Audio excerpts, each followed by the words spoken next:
నేనైతే చెప్తున్నాను ఈ రాష్ట్రంలో వచ్చిన సలహాదారుల గురించి పెట్టారా అడగండి. శ్రీశైలం గారిని ఈ సలహాదారుల గురించి పెట్టారా టాపిక్ అడగండి. సార్ ప్రైమ్ టైం డిబేట్ అంటారంటే అప్పటి వరకు ఉన్నటువంటి అప్డేట్స్ మీద కొనసాగుతుందండి. వేణుగోపాల్ గారు, మనకేం ఫ్రేమ్ వర్క్ ఉండదండి. అప్పటి వరకు ఉన్నటువంటి అప్డేట్స్ మీద అన్ని ఇంపార్టెంట్ చెప్పడానికి ఏముందండి. ఎంతమంది సలహాదారులు ఏ సంవత్సరం ఉన్నారు చెప్తానండి. ఎవరి పేరు సహా చెప్తా. చెప్పలేదు కాబట్టి నేను సలహాదారులకు ఇవ్వడానికి ప్లీజ్ వేణుగోపాల్ గారు లెట్ హిమ్ స్పీక్. శాంతి ప్రసాద్ గారిని మాట్లాడనివ్వండి. పేపర్లు కొనిపించడానికి రాష్ట్ర ప్రభుత్వం దగ్గర డబ్బులు ఉంటాయి. ఎస్ మాణిక్యాలరావు గారు, భారతీయ జనతా పార్టీ అధ్యక్షురాలు పురంధరేశ్వరి గారు అభ్యర్థులను అనౌన్స్ చేసింది. అంటే టీడీపీ జనసేన అలయన్స్ బీజేపీతో ఉంటుందా ఉండదా? ప్రస్తుతం అయితే టీడీపీ బీజేపీ అలయన్స్ లేదు. టీడీపీ ఒంటరిగానే ఉంది, జనసేన తోటి ఉంది. ఈ జనసేన తోటి ముందుకెళ్లేటువంటి క్రమం ఉంది. ఎన్నికల ముందుకి ఎట్లాంటి నిర్ణయాలు వస్తాయో ఎవరు కూడా చెప్పలేనటువంటి పరిస్థితి. ఎవరు రాజకీయ పార్టీ వాళ్ళు సక్రమంగా నడుపుకోవాలని, అధికారం తీసుకెళ్లాలని చెప్పేసి ఎవరైనా ప్రయత్నం చేసేటువంటి పరిస్థితి ఉంటుంది. మీరు అడిగిన దానికి స్ట్రైట్ క్వశ్చన్ అది.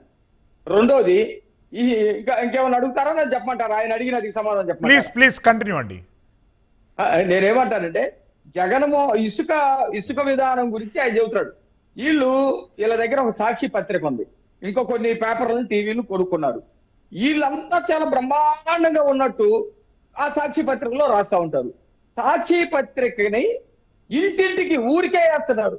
మీరు గోపాల్ గారు వాళ్ళ జిల్లాలో చూడమానండి, లేదా ఆయన గుంటూరు రమ్మానండి.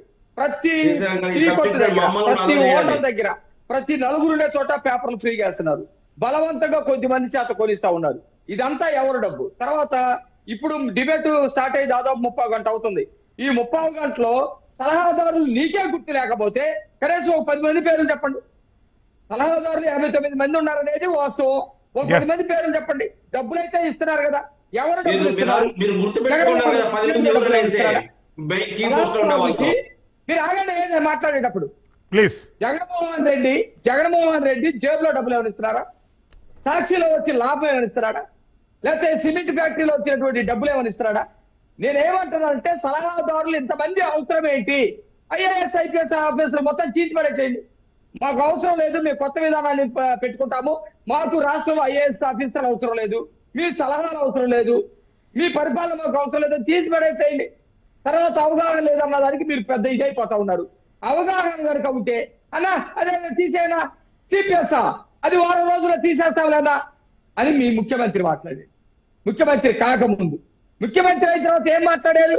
అయ్యా ఆయన ఏదో పొరపాటు మాట్లాడాడే, సిపిఎస్ గురించి అసలు పెద్దగా అవగాహన లేదులే, వదిలేసేయండి అయ్యా అని చెప్పేసి మీ సలహాదారు మాట్లాడారు. నేను ఒకటి వరకు తప్పు మాట్లాడుతున్నా. మీ జగన్మోహన్ రెడ్డి ముఖ్యమంత్రి కాకముందు అన్నా తీసేరాని వారం రోజుల్లో సిపిఎస్ మన ప్రభుత్వం రాగలే, ప్రజల ప్రభుత్వం రాగలే, ఆ దేవుడు ఉన్నాడు పైన, నేను తీసేస్తానన్నా అని అన్నాడా లేదా? దీనికి స్ట్రైట్ గా సమాధానం చెప్పు. తర్వాత మీ సలహాదారు వచ్చి అయ్యా జగన్మోహన్ రెడ్డికి అవగాహన లేకుండా మాట్లాడాడని చెప్పేసి ఇప్పటి వరకు వాళ్ళు ఏది ఇస్తున్నారా లేదా? తర్వాత అనంతబాబు చేస్తే జగన్మోహన్ రెడ్డికి సంబంధమా? ఎవరికి సంబంధం? ఓకే, ఆయన ప్రభుత్వంలో ఎవరైతే దళితులపై దాడి జరిగిందో మీకు వాళ్ళ కార్యకర్తలు చేశారో వాళ్ళకంతా బాధ్యత చంద్రబాబు నాయుడు అయితే ఇక్కడ కూడా జగన్మోహన్ రెడ్డి గారే బాధ్యులు. అక్కడ ప్లీజ్ వేణుగోపాల్ గారు లెట్ హిమ్ స్పీక్. వేణుగోపాల్ గారు ప్లీజ్. దాడి చేస్తే చంద్రబాబు నాయుడు సంబంధం మాట్లాడమన్నప్పుడు నువ్వు మాట్లాడు, నన్ను మాట్లాడమన్నప్పుడు నేను మాట్లాడలేవు. దానివల్ల చెప్పాలి కదా. ప్లీజ్ మాణిక్యాలరావు గారు only on screen please. Manikyalarao గారు ప్లీజ్ మాట్లాడు. ఒక్క మాట చెబుతా. ఇప్పుడు అనంతబాబు అత్యంత దారుణంగా మనిషిని కొమ్మల పొడిచి మర్మాంగాలన్నీ కూడా కొట్టి విపరీతంగా రాడ్డులతో కొట్టి బాడీని తీసుకొచ్చి ఇంటి దగ్గర పడేసి బతికుంటే హాస్పిటల్ తీసుకెళ్ళండి, సస్తే కాల్చో పూడ్చుకోవడం చేసుకోండి అని స్వయాన అతను ఒప్పుకున్నాడు. ఒప్పుకున్నప్పుడు జగన్మోహన్ రెడ్డికి కనీసం కొద్దిగా దళితుల మీద గౌరవం ఉంటే అతను ఎందుకు ఊరేగిస్తాడు? అతను ఎందుకు ఎమ్మడి పెట్టుకొని ఎకలతోటి పక్కతోటి నవ్వుతా తిరుగుతాడు? వాటికి సమాధానం చెప్పమంటే వీళ్ళేదో ఇంకో కథలు చెప్తారు. ఇసుక ఒక సంఘటన ఈయనే సృష్టించి దాన్ని పట్టుకొని ఆలాడుతా ఉంటారు. 100 సంఘటనలు ఎక్కడ పెడితే అక్కడ కలెక్టర్లు పెట్టి గుద్దించి చంపటం, రోడ్ల మీద కనబడితే కత్తులు తీసుకొని పొడిచి చంపటం, 10 మంది 20 మంది కలిసి సామూహిక అత్యాచారాలు చేయటం, దళితులు ఎక్కడ పెడితే అక్కడ అత్యాచారాలు చేయటం, ఎన్ని సంఘటనలు. రమ్మనండి దాని గురించి సపరేట్ డిబేట్ పెట్టి మాట్లాడేటప్పుడు కొద్దిగా జాగ్రత్త. అనంతబాబు విషయం చెప్తారా మీరు? అనంతబాబు చేసింది కరెక్ట్ అని చెప్తారా? లేకపోతే జగన్మోహన్ రెడ్డి అతన్ని సమర్థించడం, రెడ్ కార్పెట్ మీద తిప్పటం, భుజాల మీద చేతులు వేసుకొని ఎకలో పక్క చేయటం కరెక్ట్ అని చెప్తారా?